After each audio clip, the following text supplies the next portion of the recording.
اليهود والنصارى أولياء بعضهم أولياء بعض ومن يتولهم منكم فإنه منهم إن الله لا يهدي القوم الظالمين. عن أبي سعيد الخدري رضي الله عنه قال قال النبي صلى الله عليه وسلم من رأى منكم منكرا فليغير بيده فإن لم يستطع فبلسانه فإن لم يستطع فبقلبه وذلك أضعف الإيمان. رواه مسلم. প্রশংসা, গুণগান,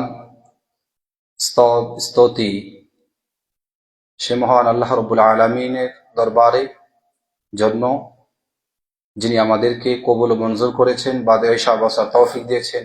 আলহামদুলিল্লাহ। দরুদ ও সালাম বর্ষিত হোক মানবতার মুক্তির দূত আকায়ে নামদার আহমদ মুজতাবা মুহাম্মদ মুস্তাফা সাল্লাল্লাহু আলাইহি ওয়াসাল্লামের প্রতি। আমিন। আল্লাহুম্মা সাল্লি আলাইহি আল্লাহুম্মা বারিক আলাইহি ওয়া বারিক ওয়া সাল্লিম। সম্মানীয় উপস্থিতি, আজকে এই সময়ে, পরিস্থিতিতে, পরিবেশে সময়কে সাপেক্ষে, সময়কে সামনে রেখে, পরিস্থিতিকে সামনে রেখে যে বিষয়ের উপর আলোকপাত করব তা হচ্ছে আমরা কেমন হয়ে চলব। আমরা কেমন হয়ে চলব। পরিস্থিতি এবং পরিবেশ এতটাই জটিল যে কে কিভাবে চলবে, আমি যে কেমন চলবো তা আমিও জানি না। আপনাকে বলি কেন জানি না। রাত্রে আমি ঘুমালাম একরকম চলাফেরা করে, সকালে আমার চলনটি আলাদা। বা এই গত বছরে আমরা যেভাবে চললাম এই বছরে ওইভাবে চলবো কিনা তাও জানি না। তো আমরা চলবো কিভাবে? পরিস্থিতির উপরে নির্ভর করে, না পরিস্থিতিকে উপেক্ষা করে মানুষের মতো হয়ে চলবো, নাকি দানবের মতো হয়ে চলবো? এই বিষয়ের উপরে যতটুকু আল্লাহ আমাকে দিয়ে বলাবেন আমি ততটুকুই বলবো। সুবহানাকা লা ইলমা লানা ইল্লা মা আল্লামতানা ইন্নাকা আনতাল আলিমুল হাকিম। ক্ষুদ্র জ্ঞানে অনেক ভাবনা চিন্তা করার পরে এই বিষয়টিকে আপনাদের সামনে উপস্থিত করেছি। যতজন আছেন খুব মনোযোগ দিয়ে শুনবেন। আমরা মুসলমান, পরিসংখ্যান অনুযায়ী ভারতবর্ষে প্রায় 30 কোটির ঊর্ধ্বে মুসলিম বসবাস করছে। আমার ধারণাতে প্রায় 33 থেকে 35 কোটি মুসলমান এই ভারতে বসবাস করছে। নামে যেগুলি খাতা কলমে পাওয়া যায় সেগুলিতে। কিন্তু আমি মনে করি ভারতবর্ষে যদি মুসলমান বাস করে, মানে মুসলমান যদি বাস করে বা আছে, তাহলে হাতে গোনা কয়েক কোটি। কেন বললাম যে আমি মুসলমান, এটা আপনি দাড়ি দেখে বুঝতে পারবেন না। অনেকে মনে করে যে দাড়ি থাকলেই মুসলমান। দাড়ি দেখে মুসলমান অমুসলমান পার্থক্য করা, বা যারা পার্থক্য করে তারা বোকার স্বর্গে বসবাস করে। দাড়ি দেখে মুসলমান অমুসলমান পার্থক্য করা যায় না। যদি দাড়ি দেখে মুসলমান অমুসলমান পার্থক্য করা যেত, তাহলে আপনার ধারণাতে মিশরের লোক সবাই অমুসলিম। কারণ মিশরীয়দের প্রায় লোকের দাড়ি থাকে না। কিন্তু আমরা মনে করি যে দাড়ি থাকলে মুসলমান। অথচ রবীন্দ্রনাথ ঠাকুর, আপনারা তো অনেকে নাম শুনেছেন বা তার বই পুস্তক পড়েছেন, তার কবিতা পড়েছেন। ভারতবর্ষের প্রথম নোবেল জয়ী রবীন্দ্রনাথ ঠাকুর, তিনার দাড়ি কি কম বড় ছিল? বড় ছিল না দাড়ি? তাকে মুসলমান আমরা আদৌ কেউ বলেছি? কেউ বলিনি। ঠিক দাড়ি থাকলে, লেবাস থাকলে মুসলমান পার্থক্য দাড়ি দিকটা তো হলো। পোশাকের দিক থেকে আসি, যে পোশাক আমার গায়ে পাঞ্জাবি আছে, মাথায় পাগড়ি আছে, এটা দিয়ে যদি আমরা মুসলমান পরিচয় পার্থক্য করতে যাই তাও আমরা ফেল হব। তাহলে মুসলমান যদি পাগড়ি আর পাঞ্জাবির মাধ্যমে হতো, তাহলে শিখ ধর্মের পাঞ্জাব প্রদেশের পাঞ্জাবিরাই মুসলমান হয়ে যেত, তাই না? ওরা কম বড় বড় পাগড়ি পরে আর কম বড় বড় কি পাঞ্জাবি পরে? ওরা পায়জামা পরে, পাঞ্জাবিও পরে, পাগড়ি মাথায় বড় থাকে, দাড়িও বড় থাকে, তাই না? তারাকে কি আজ পর্যন্ত আমরা মুসলমান বলেছি? না তারা নিজেকে দাবি করেছে মুসলমান? কোনোটাই নয়। কিন্তু আমার আপনার ঘরে যেগুলি মুসলমান বাস করছে, যেগুলি পাড়া প্রতিবেশীতে মুসলমান বাস করছে, আপনি দাড়িওয়ালাকে দেখে সালাম দেন, বিনা দাড়িওয়ালাকে সালাম দেন না। পাঞ্জাবি পরা লোককে সালাম দেন, বিনা পাঞ্জাবিওয়ালাকে সালাম দেন না।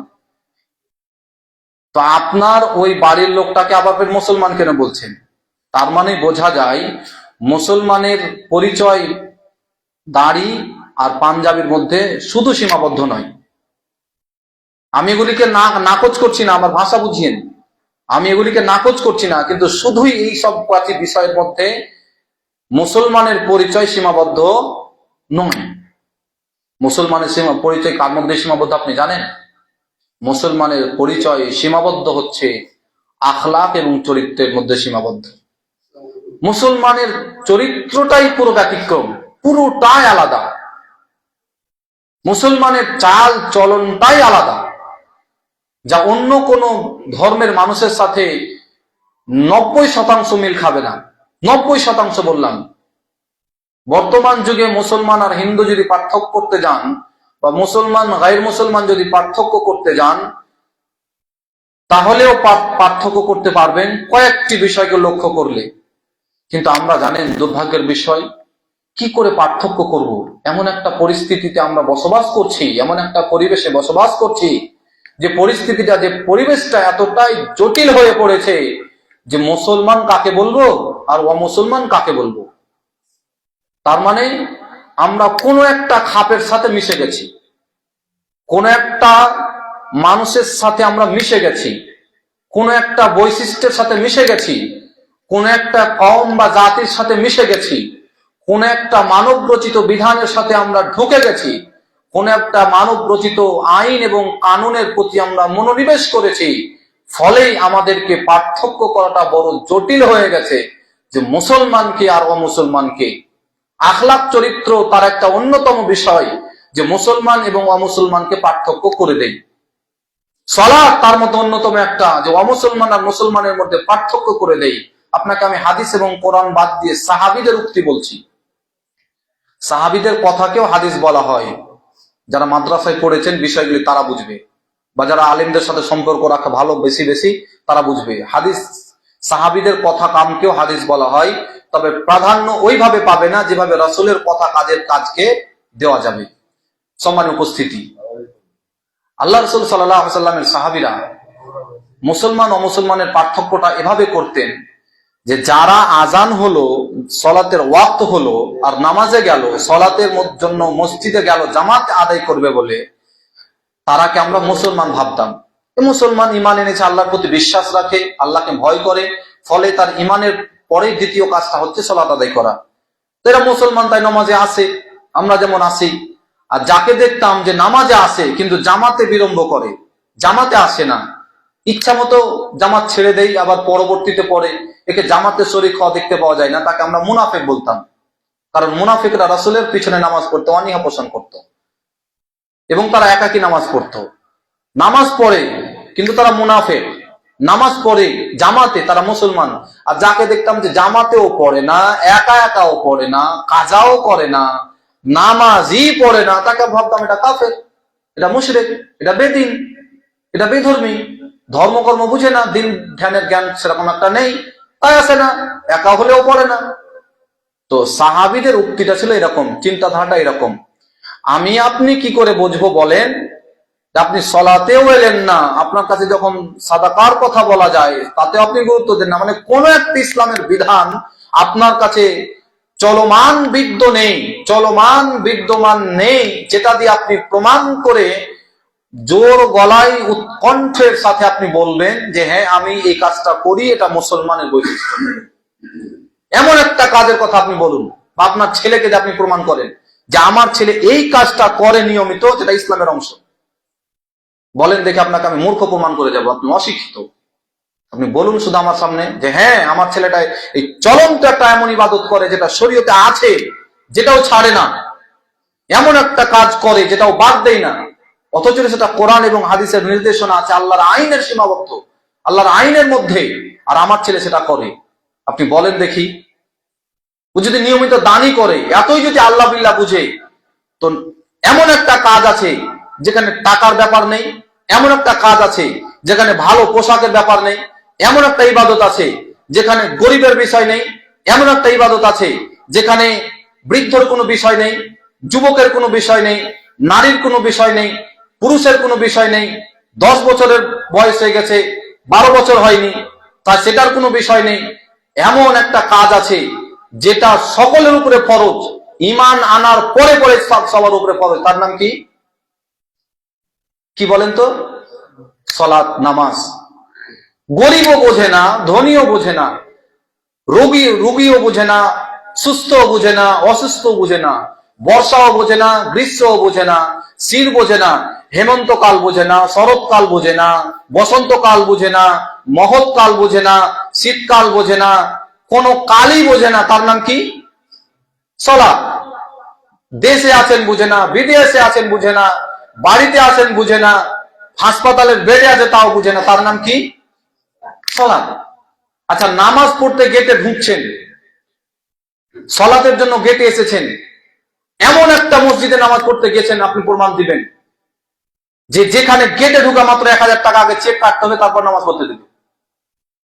বা এমন একটা মসজিদ আপনি নামাজ পড়েছেন যেখানে আগে 50 টাকা চেক কাটতে হবে, এরপর নামাজ পড়তে পারবেন, প্রমাণ আছে? এমন কোন রাস্তা নেই যেখানে আপনি ট্যাক্স না দিয়ে প্রবেশ করতে পারবেন না, রাস্তা নেই? আছে না নেই? কথা বোঝে না? এমন কোন রাস্তা নেই যেখানে ট্যাক্স না দিলে আপনি প্রবেশ করতে পারবেন, এমন কোন রাস্তা নেই কি? আছে?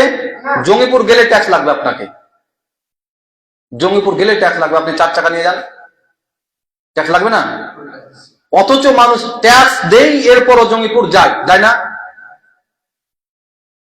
পৌরসভা জমি, আপনি ধুলিয়ান পৌরসভাতে প্রবেশ করেন, বা আপনি এরকম অনেক পৌরসভার আপনাকে প্রমাণ না দিতে পারি যে পৌরসভাতে আপনি পা রাখলে আপনাকে আগে ট্যাক্স দিতে হবে, না হলে আপনাকে পৌরসভায় ঢুকতেই দেবে না, নো এন্ট্রি। সে আপনার ট্রাকে কি মাল আছে দেখা লাভ নেই, আপনাকে নিয়ম বেঁধে দেওয়া হয়েছে, টাকা লাগবে আপনাকে। অথচ তারপরেও মানুষ সেখানে প্রবেশ করে।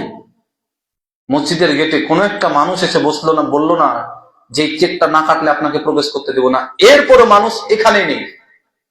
ঠিক কথা? এরপর আপনি বুকের বল দেখে আপনি বলুন যে আমি মুসলমান, বলেন দেখে আপনি মুসলমান, আমি আপনাকে একাধিক দলিল দিয়ে বলবো আপনি মুসলমানই নন। আর একটা আপনাকে উদাহরণ দিয়ে বলি, বর্তমান পরিস্থিতির উপরে কিছু কথা চলছে, ইঙ্গিত বুঝে নিয়েন। আমি একটা আপনাদের পরিচিত লোক, আপনারা অনেকে আমাকে চেনেন, যতই চেনেন চেনেন। আমি একটা রসিদ বই নিয়ে এলাম, চেক বই নিয়ে এলাম, কোন একটা প্রতিষ্ঠানের আদায় করার জন্য আমি আদায় করছি। আপনি দিচ্ছেন আমাকে পরিচিত ভেবে, চিনেন যে মানুষটাকে চিনি, বিশ্বস্ত মানুষ, বিশ্বাস করছেন আমাকে, যে আপনি 100 টাকার চেক একটা কেটে দিলেন, আমি আপনাকে চেক একটা ধরে দিলাম। পরবর্তী বৎসরে আপনার কাছে কালেকশনের জন্য যাব, তার আগে আপনি জানতে পেরে গেছেন ও ধোঁকাবাজ, ও মিথ্যা আদায় করে। বলেন আপনি আমাকে কালেকশন দেবেন? বলেন দেখি। অপমান করবেন না? আপনি তো অপমান করবেন, এলাকাতে আপনি পোস্টার মেরে দেবেন যে ওকে অপমান করা ফরজ, করবেন না? একটা বিশ্বস্ত মানুষ যদি এত বিশ্বাসঘাতকতা করে, কাকে বিশ্বাস করব? আপনার রাগ হবে না? হবে কি হবে না? আল্লাহ রাব্বুল আলামিন এত যে মার খাওয়াচ্ছেন কেন জানেন? মুসলমান মুখে দাবি করেছেন আর কাজে আপনি পালন করেন, আল্লাহর রাগ, খুবই আল্লাহর রাগ, প্রচন্ড আল্লাহর রাগ, প্রচন্ড রাগ। আপনি যেটা নন সেটা বললেন কেন? কেন বললেন আপনি যেটা নন? বলেন আপনি কেন বললেন? মানুষ হয়ে আপনাকে আল্লাহ রাব্বুল আলামিন কত শত গুনাহ আপনার আল্লাহ রাব্বুল আলামিন মাফ করে দেয়। প্রতিটা পাপ আমাদেরকে যদি আল্লাহ ধরে, তো পৃথিবীতে এমন কোন মানুষ নেই যে বসবাস করতে পারবে। প্রতিটা অপরাধ যদি আল্লাহ তাআলা আমাদের শাস্তি দেয়, তাহলে এমন কোন অপরাধ থেকে আমরা রক্ষা পাবো না যেটার কারণে আল্লাহ তাআলা আমাদের ছেড়ে দিবে, আমরা পাকড়াও হয়ে যাব। অথচ তিনার নাম কি? রহমান। একটা অমুসলমান তিনিও খেতে পায়, মুসলমান তিনিও খেতে পায়। বলছিলাম পরিচয় দিবেন এক আর কাজ করবেন আর এক, তা তো রাগ হবেই, হবে না? আপনি পরিচয় দেন আমি অমুসলমান, কোনো সমস্যা নেই, আমাদেরও কোনো সমস্যা নেই, শরীয়তেরও কোনো সমস্যা নেই। আপনি বলেন আমি মুসলমান, কারণ আমি অমুসলিমদের মতো দাড়ি চাঁচি, অমুসলিমদের মতো টাকনো নিচে প্যান্ট পরি, তারাও কালেমা বুঝে না, আমিও কালেমা বুঝি না। এখানে যতজন আপনারা অনেকে ইজতেমাতে বসেন, একজন দাঁড়িয়ে শুধু বলেন যে কালেমায়ে তাওহীদ আমি বুঝি, বলেন দাঁড়িয়ে, আমি বলবো আপনি ফেল করবেন। কি তাহলে বসছি ইজতেমাতে? আমার কথাগুলি খুব আপন করে বলি, যারা আমার কথাগুলি বোঝেন তারা অনেকটা বুঝতে পারবেন যে আমি ওই 4-5 রকম দিয়ে বলি না কথা। আমি একটা হাদিস বলবো কিন্তু আপনাকে আপন মনে করে বলবো, আমি একটা আয়াত বলবো আপনাকে আপন মনে করে বলবো, কারণ আপনি তো আমার আপন, আপনি তো আমার ভাই, আপনি তো আমার গার্জেন। দলিল কোরআনে আল্লাহ তাআলা বলছেন নূহ আলাইহিস সালামের সন্তান কেনান যখন ডুবে ডুবে অবস্থা, রেহায়া পাবে না, তখন আল্লাহ রাব্বুল আলামিনের সেই রাসূল। আচ্ছা একটা প্রশ্ন করি, পৃথিবীতে প্রথম রাসূল কে? না, নূহ আলাইহিস সালাম তিনি প্রথম রাসূল। নবী এবং রাসূলের মধ্যে পার্থক্য আছে, কথা বুঝেন। আর আল্লাহ তাআলা এখানে, আল্লাহ তাআলা কোরআনে বা হাদিসে এমন কোন শব্দ পাবেন না যেখানে নবীদের উপর ঈমান আনার কথা বলা হয়েছে, রাসূলদের উপর ঈমান আনার কথা বলা হয়েছে। সূরা ইজতেমাতে আলোচনা পড়েননি বই পুস্তক? এখানে একটা ভেঙে দিই আপনাকে, আমি ক্লাস করার অভ্যাসটা খুব বেশি তো, তাই আমি ক্লাসের টাইপে কথা বলছি। রাসূল আর নবীদের মধ্যে পার্থক্যটা এই জন্যই যে প্রত্যেক নবী রাসূল নন। প্রত্যেক নবী কি নন? আমার কথা হয়তো আপনার সন্দেহ হয়, আপনার যদি কোনো বড় আলেমের কাছে ফোন নাম্বার থাকে, আপনি জিজ্ঞাসা করবেন যে আমাদের কাছে একটা ছেলে এসেছিল যে খুব বাড়াবাড়ি করে বলে গেছে যে প্রত্যেক নবী বলে রাসূল নয়। কথাটাকে ঠিক, এটা আপনি প্রশ্ন করবেন। যদি উত্তর না আসে তা আমি আর কথা বলবো না, আমি উত্তর দিয়ে দিচ্ছি ইনশাআল্লাহ। কিন্তু প্রত্যেক রাসূল নবী, প্রত্যেক রাসূল কি বলেন তো? নবী। সম্মানীয় উপস্থিতি, তাই কাদের উপরে ঈমান আনতে হবে? প্রত্যেক, কারণ তারা রাসূল নবী দুটাই তো, তারা তো নবী আলাদা রাসূল আলাদা নয়। নবী রাসূল যদি হয় তাহলে তিনি নবী, বুঝেননি মজার কথা? যদি নবী হয় তাহলে তিনি কি না, তিনি তো রাসূল হয় তাহলে তিনি কি? নবী। মাস্টার হলে শিক্ষা লাগবে, মাস্টার হলে কি লাগবে? বিদ্যা লাগবে, বিদ্যা না হলে মাস্টার হওয়া, তার মানে মাস্টার যদি বুঝেন তো এর মধ্যে কি আছে? বিদ্যা আছে। রাসূল মানে বুঝেন তবে ইনি নবীও, ইনি রাসূলও নবীও। তো বলছিলাম সেই নূহ আলাইহিস সালাম বলছেন যখন ডুবুডুবু অবস্থা, আল্লাহ তোমার তো ওয়াদা, তিনি আর কিছু বলতে পারছেন না, এর আগে শব্দ আর কিছু বলছেন না। তো আল্লাহ রাব্বুল আলামিন বলছেন লাইসাকা মিন আহলিক, সে তো তোমার পরিবার নয়। লাইসাকা মিন আহলিক, সে তো তোমার পরিবার নয়। দেখছেন আল্লাহর কথা, দেখছেন? অথচ তিনার জন্ম দেওয়া সন্তান, আর আল্লাহ বলছে তোমার এটা পরিবার নয়। আপনাকে যেটা আমি প্রমাণ করতে চাচ্ছি যে আপনি আমার রক্তের মানুষ না হতে পারেন, ইমানের পরিচয়, ইমানের ভিত্তিতে আপনি আমার পরিবারের লোক। কি বলেন তো? ইমানের ভিত্তিতে আপনি আমার পরিবারের লোক, অথচ পরিবারের লোককে আমি আপন মনে করে কথা বলবো না? আমার তো এটা হক, আমি আপনাকে আপন করে বলবো। সম্মানীয় উপস্থিতি, তাই আমার কথাগুলো মনোযোগ দিয়ে শুনবেন। আমরা কজন মুসলমান এলাকাতে আছি, আপনার চিন্তা ভাবনার সাথে হাদিস কোরআনকে মেলাবেন। আজকে পরিস্থিতি এতটা জটিল যে আমি কাকে বলবো মুসলমান আর কাকে বলবো অমুসলমান। অমুসলমান কোরআনকে অপমান করছে, করছে, আমার সহ্য করার ব্যাপার নয়, আমি সহ্য করতে পারি না। কোন ইমানদার কোরআনকে অপমান করবে আর সে সহ্য করবে, এটা কোন ইমানদার ইমানের ভিত্তিতে সহ্য করতে, বরদাস্ত করতে পারে না। কোন ব্যক্তি নবীকে নিয়ে কুটু মন্তব্য করবে আর সে চুপচাপ বসে থাকবে, এটা কোন ইমানদারের বৈশিষ্ট্য নয়। যদি মনে করেন ইমানদার হওয়ার পরেও, মুসলমান হওয়ার পরেও এর কোনো বাদ প্রতিবাদ নেই, এর বিপক্ষে আল্লাহর কাছে কোনো অভিযোগ নেই, আল্লাহ রাব্বুল আলামিনের কাছে তার শাস্তির কোনো আপিল আবেদন নেই, আল্লাহ রাব্বুল আলামিনের কাছে যদি সে ব্যক্তি তার বিপক্ষে কোনো অভিযোগ দায়ের না করে, তাহলে আমার ঈমান কাজ করছে না, ওয়াকেজ ঈমান। কি এটা বললাম? কোন জিনিস যখন অকেজ হয়ে যায় সেটাকে তার কাজে লাগানো যায়? কোন একটা জিনিস অকেজ হয়ে গেলে কাজে লাগানো যায়? কোন বিষয় এমন নেই যে বিষয়টা অকেজ হওয়ার পরে, কোন একটা জিনিস অকেজ হওয়ার পরে সেটাকে কাজে লাগানো যায়। আল্লাহ তাআলা এজন্যই বলছেন ইয়া আইয়ুহাল্লাযিনা আমানু আমিনু বিল্লাহ, ঈমানদারগণ তোমরা আবার ঈমান আনো, কারণ তোমাদের ঈমান কি হয়ে গেছে? অকেজ হয়ে গেছে, ওটা ঈমান আর কাজ করছে না। তোমার নবীকে নিয়ে অমূল কুটু মন্তব্য করবে, এরপরও তুমি চুপচাপ আছো, দিব্যি তুমি পিকনিক করছো, দিব্যি তুমি রাত জেগে রাত যাপন করছো। সকালে তুমি দেখলে ফেসবুকে অনলাইনের মাধ্যমে, পেপার পত্রিকায়, মানুষের মুখে শুনলে, বিশ্বস্ত সূত্রে তোমার কাছে খবর পৌঁছেছে যে আমার নবীকে নিয়ে অমুক জায়গার অমুক ব্যক্তি অপমান করেছে, দিব্যি পিকনিক করছেন, কোনো বাদ প্রতিবাদ নেই, কোনো কিছু নেই, এরপর আপনি প্রমাণ করেন যে আমি মুসলমান, আপনাকে আমি বলে যাবো আপনি মুসলমান, আমি আপনাকে প্রমাণ করে যাব। আল্লাহ নবী বলছেন যে ইমানদার ততক্ষণ তোমরা হতে পারবে না, পরিপূর্ণ ইমানদার তোমরা ততক্ষণ হতে পারবে না, বা তোমাদের মধ্যে কোনো এক ব্যক্তি হতে পারবে না যতক্ষণ না পর্যন্ত আমি রাসূল, তার পিতামাতা, তার সন্তান সন্ততি, পৃথিবীর সমস্ত কিছুর চেয়ে যদি তার কাছে আমি প্রিয় না হতে পারি, তাহলে সে পরিপূর্ণ ইমানদার বা সে ইমানদার হতে পারবে না। সহিহ হাদিস। অথচ আমরা জায়গা জমিকে যতটা ভালোবাসি, নবীজির এমন একটা হাদিস আপনাকে আপনি প্রমাণ করে দেখান আমার সামনে যে আমি নবীজির এই কথাটাকে সবচেয়ে বেশি ভালোবাসি, জমি, জায়গা, টাকা পয়সা, ক্ষমতা, সব থেকে আমি নবীজির এই হাদিসটাকে বেশি গুরুত্ব দিই। প্রমাণ করেন, আমি বলবো মিথ্যা আপনার কথা। আমি বলবো আপনাকে তাহলে কত শত আমরা ভুল নিয়ে বসবাস করছি, কত শত মিস্টেক আমরা করছি। একবার আপনি নিজেকে নিয়ে ভাববেন, নিজের চরিত্রটাকে নিজের সামনে তুলে ধরবেন। আয়নার সামনে যেমন নিজেকে তুলে ধরা যায়, নিজের মুখটাকে যেমন আয়নার সামনে নিয়ে গেলে আয়না ঠিক ওইভাবেই দেখায়, যেভাবে আমি তার সামনে উপস্থিত করেছি আমার চেহারাটাকে, আয়না আমার শরীরটাকে ওইভাবেই দর্পণ করায়, যেভাবে আমি আয়নার সামনে নিজের ফেসটাকে উপস্থিত করেছি, ঠিক আপনি আপনার কাছে নিজের চরিত্রটাকে বিবেকের কাছে ওইভাবে রাখবেন যেভাবে আপনি চলাচল করছেন। আর এই কথাটা মনে রাখবেন, কিয়ামতে আমি আমার এই চরিত্র দিয়ে পরিত্রাণ পেয়ে যাব। ভাববেন আর মেলাবেন, প্রতিদিন রাত্রে ঘুমান, কমসে কম আমার আজকের এই কথাটাকে নিয়ে আপনি রাত্রে আজকে ভাববেন ইনশাআল্লাহ। আপনাকে আমি ভাবতে বলে গেলাম, আপনি আমার দিনী ভাই, আপনাকে আমি ভাবতে বলে গেলাম। কিছু ভাবেন আর না ভাবেন, আজকে কি ভাববেন আমি যেভাবে চলি এভাবে কি রাসূল নির্দেশনা দিয়েছে চলার?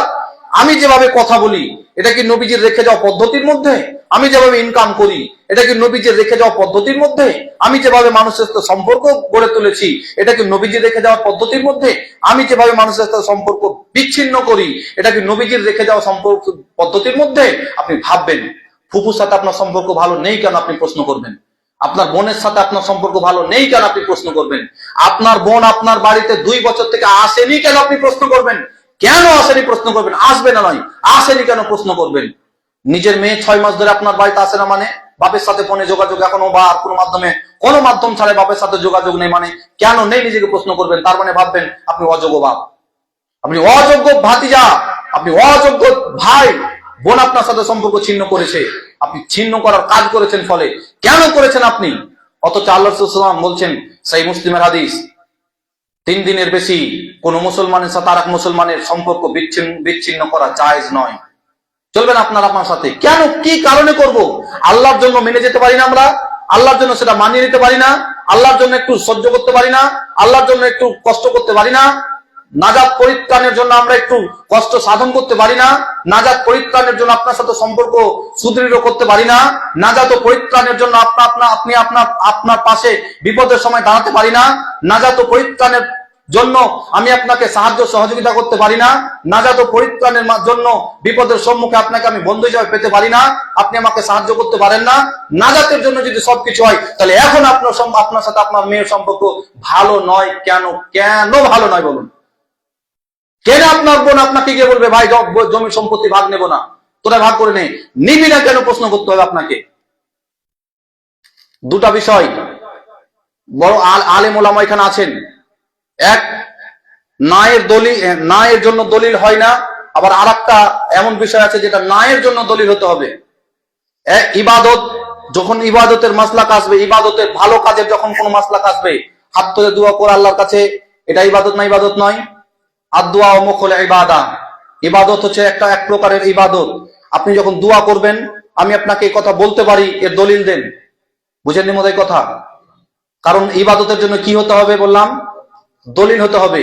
আর আরেকটা হলো মুআমালাত, মনে রাখবেন ভালো করে কথাগুলি। মুআমালাত, এর জন্য এটার আওয়াজের বিপরীত শব্দ, না এর জন্য দলিল হতে হবে। বুঝেননি মনে কথা? কিসের জন্য দলিল হতে হবে? না এর জন্য। জমি নেব না, এটা হ্যাঁ না হলো এটা মুআমালাত, ইবাদত নয়। জমি না নিলে বেশি নাকি, না নিলে কম নাকি, আছে নাকি বিষয়? বাপের জমির ভাগ নিলে নেকি বেশি পাবো, আর না নিলে কম নেকি পাবো। বা ভাইকে যদি জমি ছেড়ে দিই তো বেশি নেকি, আর নিলে কম নেকি, বিষয় আছে। তাহলে এটাকে বলা হয় মুআমালাত। কি বলা হয় বললাম?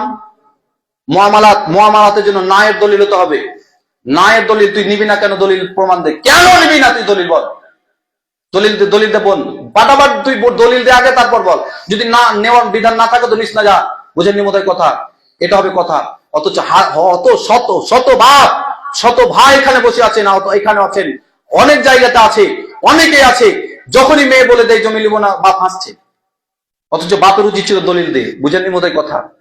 অথচ ভাইয়ের উচিত ছিল, ভাই বোন তুই দলিল নিয়ে আয়। যা লোহরপুর মাদ্রাসা, যা পার্শ্ববর্তী যত বড় বড় আলিম আছে তাদের কাছ থেকে তুই দলিল নিয়ে আয়।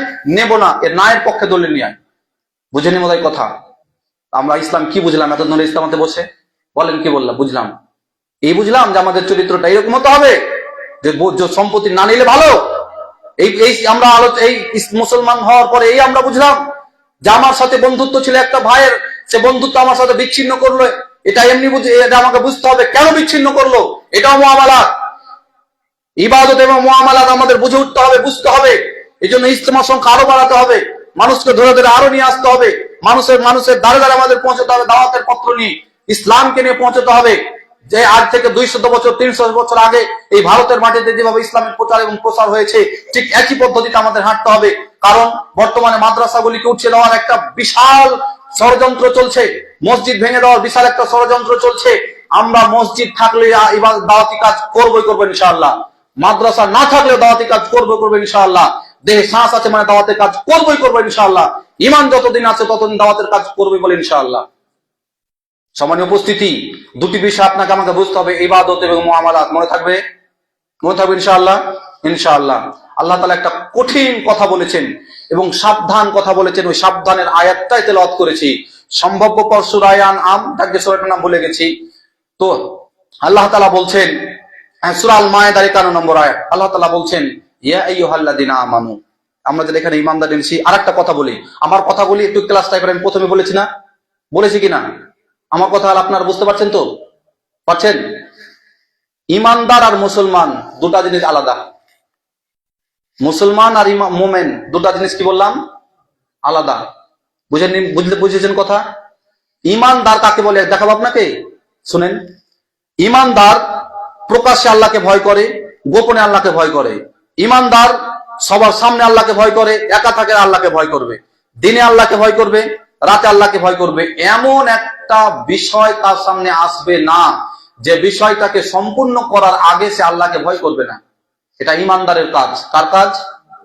ইমানদারের। কিন্তু মুসলমান এর একটু আলাদা, মানে ও মাঝে মধ্যে একটু মিস্টেক করবে, বাই মিস্টেক ও তারা হবে।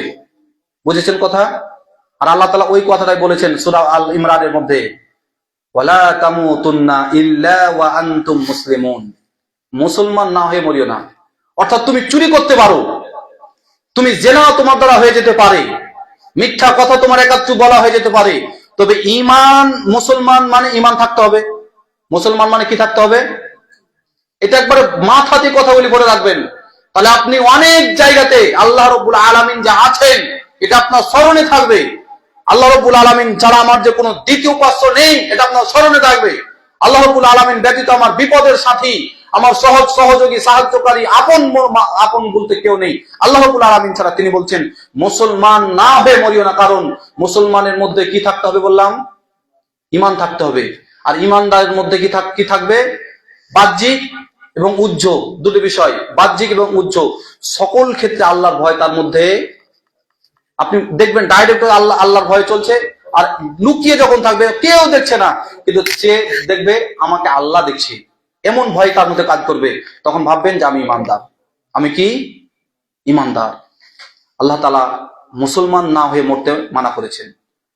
আল্লাহ নবী সাল্লাল্লাহু আলাইহি ওয়াসাল্লাম বলছেন যে যদি কোনো ব্যক্তির মধ্যে কালেমা থাকে, এমন অবস্থায় সে মৃত্যুবরণ করলে যে অবস্থাতে সে কালেমা তার মধ্যে বিদ্যমান ছিল, মানে কালেমা বলছে এমনটা নয়, কালেমা যে অর্থ, কালেমার যে উদ্দেশ্য, তাওহীদের যে উদ্দেশ্য, তাওহীদ তার মধ্যে বিদ্য আছে, তাওহীদ নষ্ট হয়নি। তাওহীদ কিসে নষ্ট হয়? এখনো আমার কথা বুঝছেন না।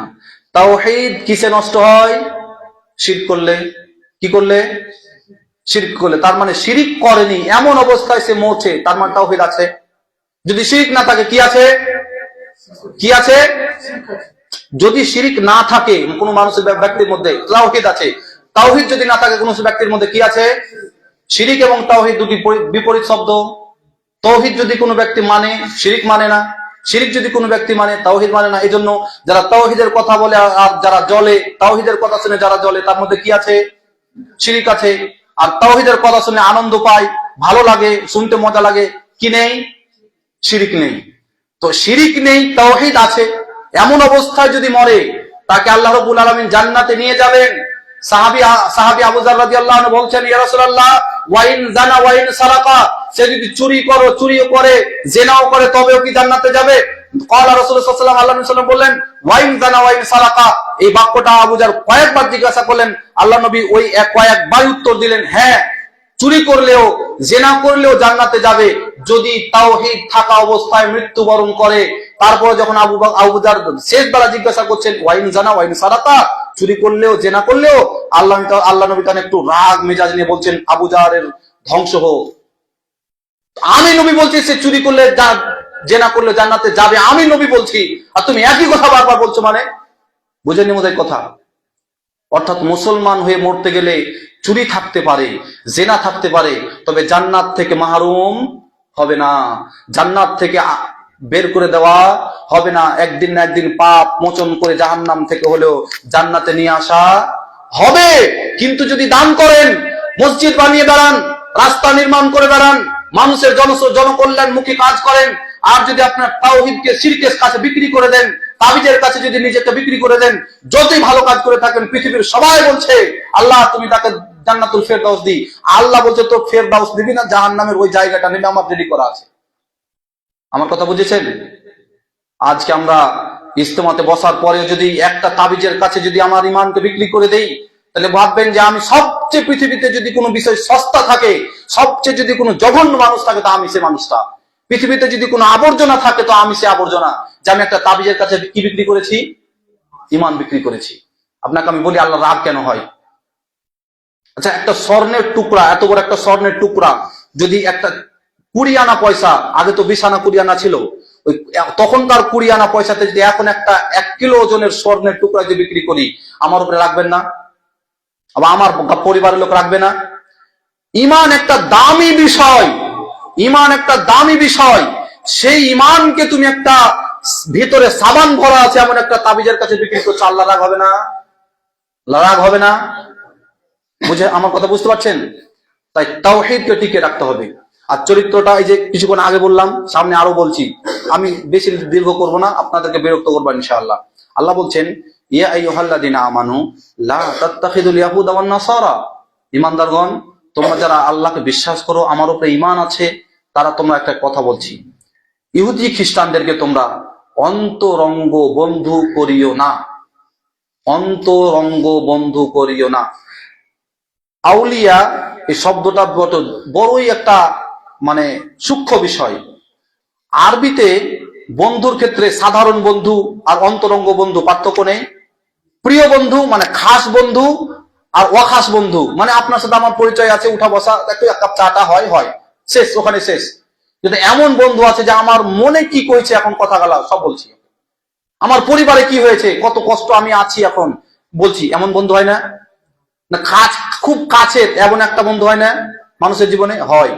আল্লাহ বলছে ওই কাছের বন্ধু, তোমার মনের কথা, তোমার একবারে পৃথিবীর কাউকে বলা যায় না এমন কথাগুলি তুমি বলবে, শেয়ার করবে, এজন্য তুমি ইহুদি খ্রিস্টানকে বন্ধু করো না, এজন্য তুমি করো না, তোমার অন্তরের বন্ধু বানিও না।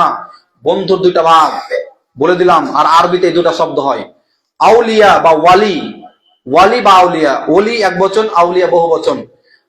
ওলি মানে হলো অন্তরের বন্ধু, আর সাদিকুন মানে হচ্ছে বন্ধু, সদ দাল ইয়া কাফ, মানে এটা সাধারণ বন্ধুকে বলা হয় সাদিক। আপনাকে আমি সম্বোধন করতে পারি, ইয়া সাদিক, হে আমার বন্ধু, এটা আমি বলতে পারি। কিন্তু যখন আউলিয়া শব্দ আসবে, তখন এটার অর্থ হলো মানে কাছের এবং খুব অন্তরের বন্ধু, গভীরের বন্ধু, এটার জন্য হচ্ছে আউলিয়া। আল্লাহ বলছেন ইহুদি খ্রিস্টানদেরকে অন্তরের বন্ধু বানিও না। কেন আল্লাহ এবার বলছে, তাদের বৈশিষ্ট্য বলছেন, বা'দুহুম আউলিয়া ও বা'দ। আর ইহুদি খ্রিস্টান এক অপরের বন্ধু। ইহুদি খ্রিস্টান কাদের বন্ধু? এক অপরের বন্ধু। ফিলিস্তিনের গাজাবাসীকে কারা মারে জানেন? ইহুদিও মারে, খ্রিস্টানও মারে। আমরা শুধু ইহুদিকে জানি, জানি না? আমরা ইহুদিকে জানি কিনা? ইসরায়েল একা মারে না। এটা যদি আমরা যারা বলি তারা ভুল বলছেন। আমি আল্লাহর এই কোরআনের আয়াতটাকে ফিট করছি। ইসরায়েল ফিলিস্তিনকে মারে, আমাদের ভাইদেরকে মারে, নিরীহ নিরপরাধ মানুষকে মারে। মুসলমান মারে এটা পরে বলছি। মানুষ মারে, নিরপরাধ মানুষ মারে, মানবতা বিরোধী কাজ করে। ইহুদির একাই করে? তারা করে। তারাকে করায় কে? খ্রিস্টান। আমেরিকা কি? খ্রিস্টান। ব্রিটেন কি? খ্রিস্টান। ফ্রান্স কি? খ্রিস্টান। তাহলে ইহুদি খ্রিস্টান যে তারা বন্ধু, তার প্রমাণ আপনাকে দিলাম। একজন লাঠি নিয়ে যাচ্ছে, আর একজন বলছে যা যা আছে তোর পাশে। তাহলে কজন মারলো? কজন মারলো? উমারে ফারুক রাদিয়াল্লাহু আনহুর একটা বিশাল উক্তি আপনার সামনে উপস্থাপন করছি। উমর রাদিয়াল্লাহু আনহু খলিফাতুল মুসলিমিন, আমিরুল মুমিনিন, তদানীন্তন প্রেসিডেন্টের দায়িত্ব পালন করছেন, পৃথিবীর অর্ধশত পৃথিবীর খলিফা। তিনার সামনে এমনের একটা খবর এলো, একজনকে হত্যা করা হয়েছে। তার তদন্ত ভার যখন, গবেষণা যখন তদন্ত আরম্ভ হলো, শুরু হলো, উমারে ফারুক রাদিয়াল্লাহু আনহু একটা বলিষ্ঠ কণ্ঠের ভাষা উচ্চারণ করলেন, এমন ব্যক্তির পিছনে যতজন জড়িত থাকবে আমি সকলকেই এমনকি তিনি বলছেন সকলকে আমি ফাঁসির কাস্টে বা মৃত্যুদণ্ড তো দিতাম যদি পুরো ইয়ামানের মানুষ, এমনি করে বলছেন, যদি পুরো ইয়ামানের মানুষ ওই মানুষকে মৃত্যুর পিছনে যদি তাদের সবার হাত থাকতো, আমি ইয়ামানের মানুষকে সকলকে হত্যা করতাম। বলছেন মতো, বুঝেননি মতো কথা? তাহলে একজন মানুষকে মারতে গেলে কজন যথেষ্ট?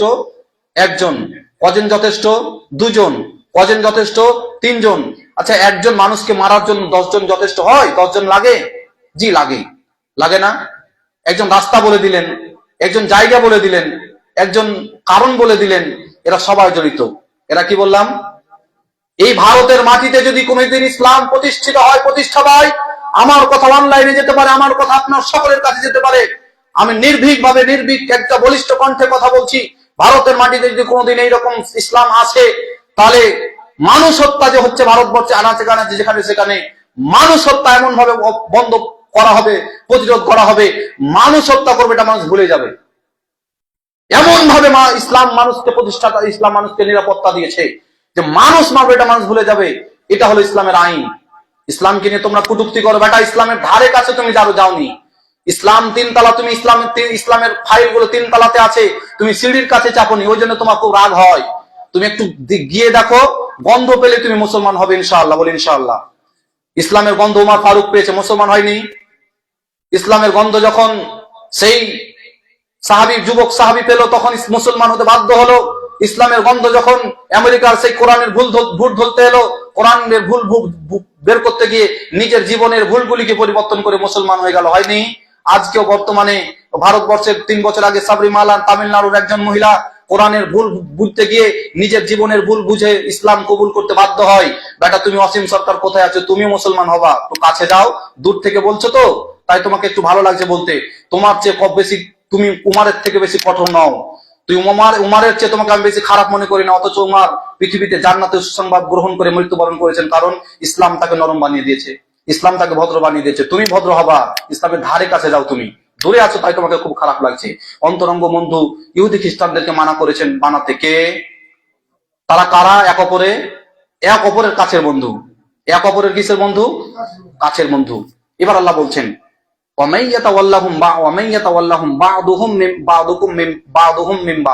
এক অপরের তারা বন্ধু।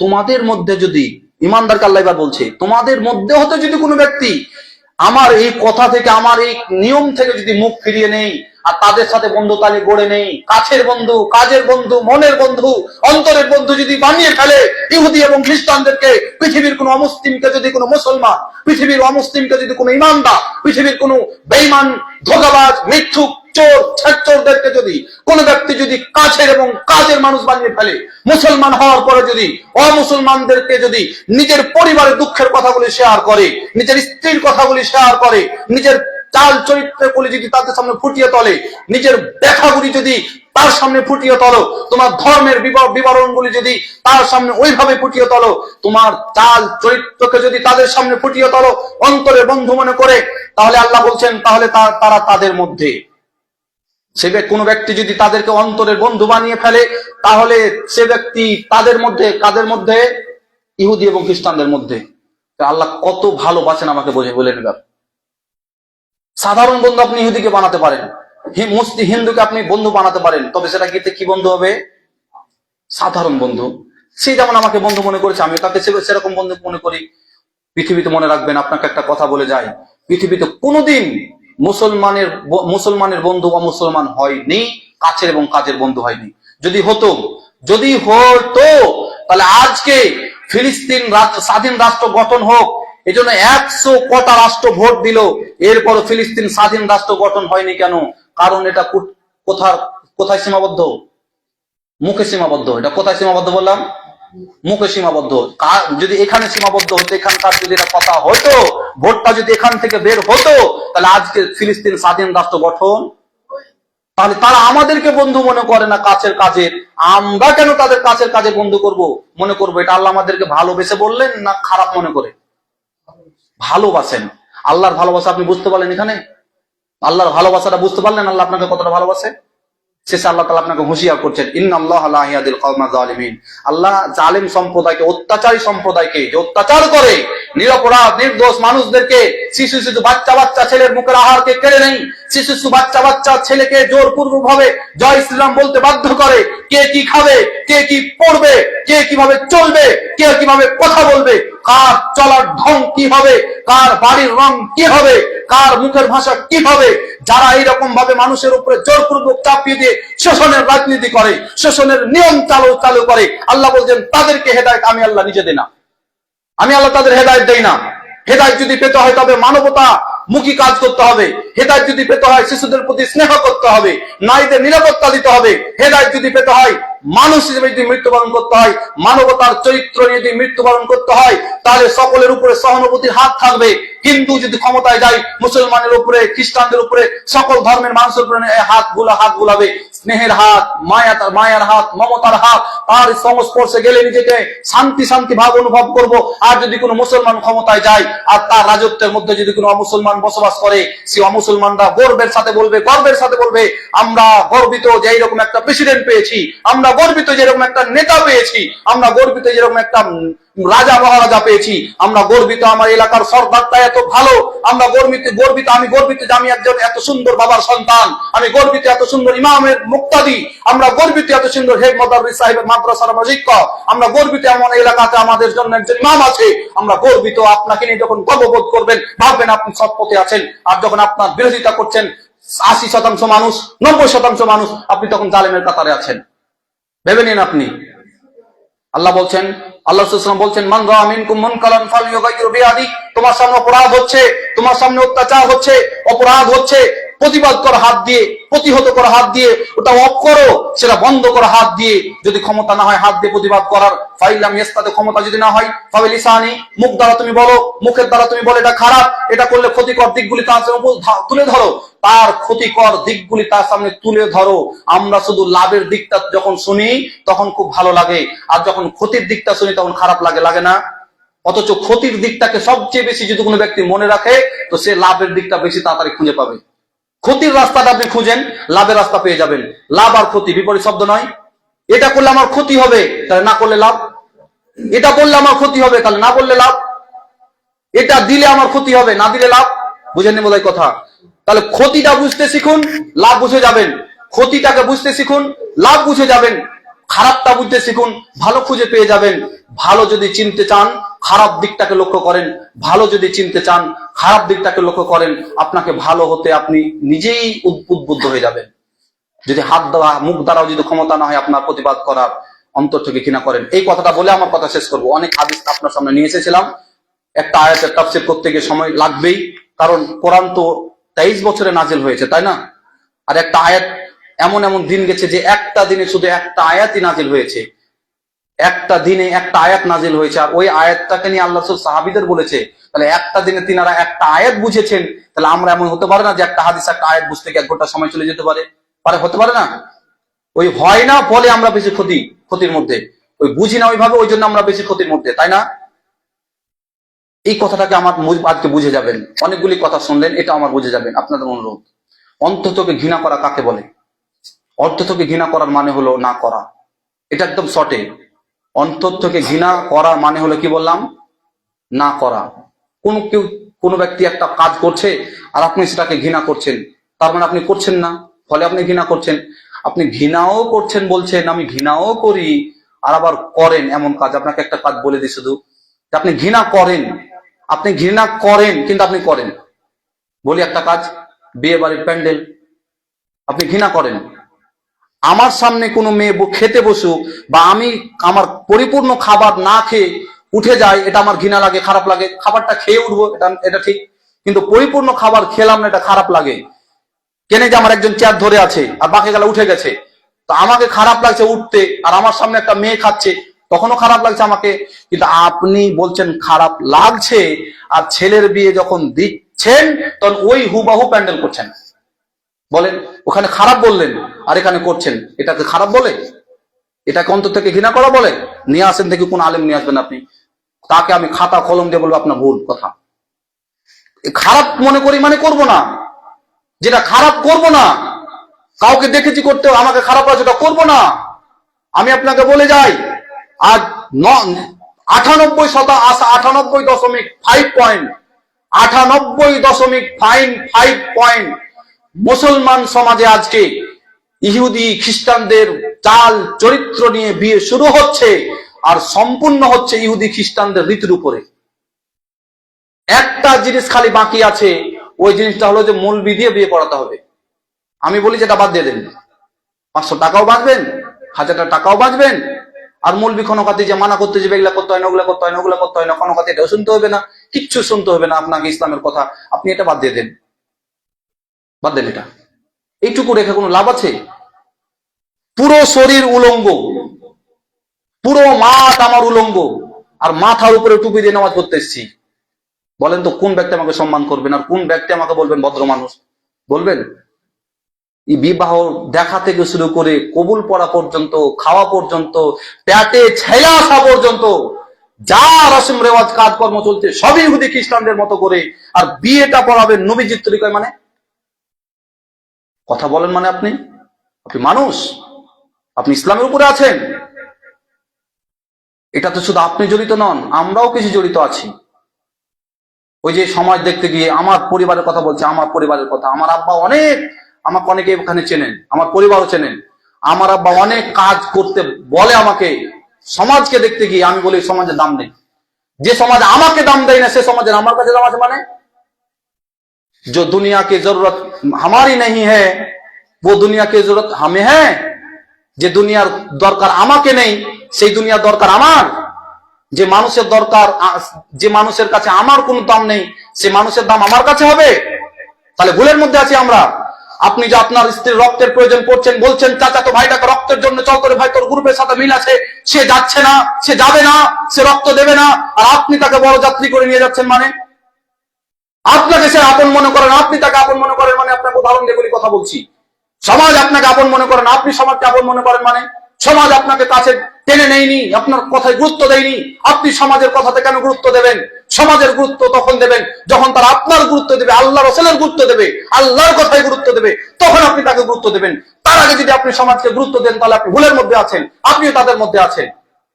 আপনাকে আয়াতের তাফসীর করতে যদি যায়, স্বভাব শত্রু হয়ে যাবো আমি এখানে। এই জন্য আমার শত্রু বেশি, আমি হক কথা সব জায়গাতে বলতে পারি না, আমাকে বলতে দেওয়া হয় না।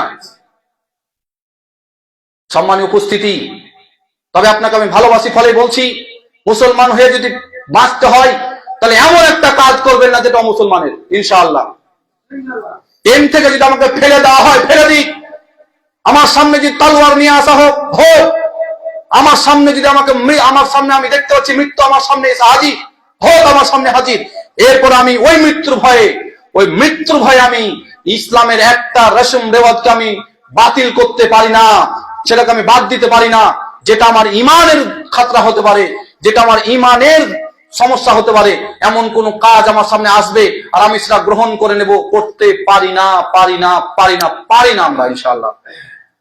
আপনাকে আমি বলি, সমাজের দিকে গুরুত্ব কেন দিবেন আপনি? সে তো আপনাকে গুরুত্ব দেয় না। দেই, ইমাম সাহেব বলছেন এই কথায় গেলে কাজ করতে হবে, কাজ করা দিয়ে চলে গেলেন।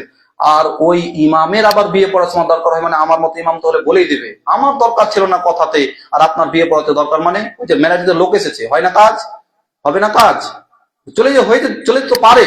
এতদিন চললো, এটা চলবে না? এটাও তো চলবে। নিয়ে আসেন কোনো পুরোহিতদের কাজ তুলে নেন।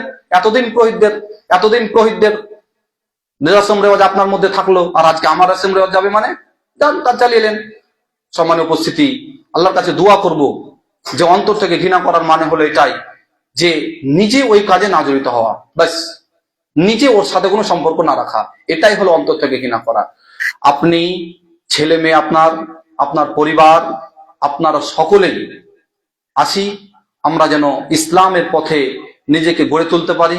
আজকে যতগুলি বাদর হোলমান দেখছেন, এগুলি থেকে যেন আমরা আলাদা থাকতে পারি, হেফাজতে থাকতে পারি, আল্লাহর পক্ষে থাকতে পারি, নবীজির পথে থাকতে পারি। সেজন্য আমাকে সহ আপনাদের, আমাদের সকল উপস্থিতি এখানে যতজন আছি, সকলকে যেন আল্লাহ কবুল ও মঞ্জুর করেন, আমিন। ওয়া আখির দাওয়ানা আনিল হামদুলিল্লাহি রাব্বিল আলামিন। আসসালামু আলাইকুম ওয়া রাহমাতুল্লাহি ওয়া বারাকাতুহু।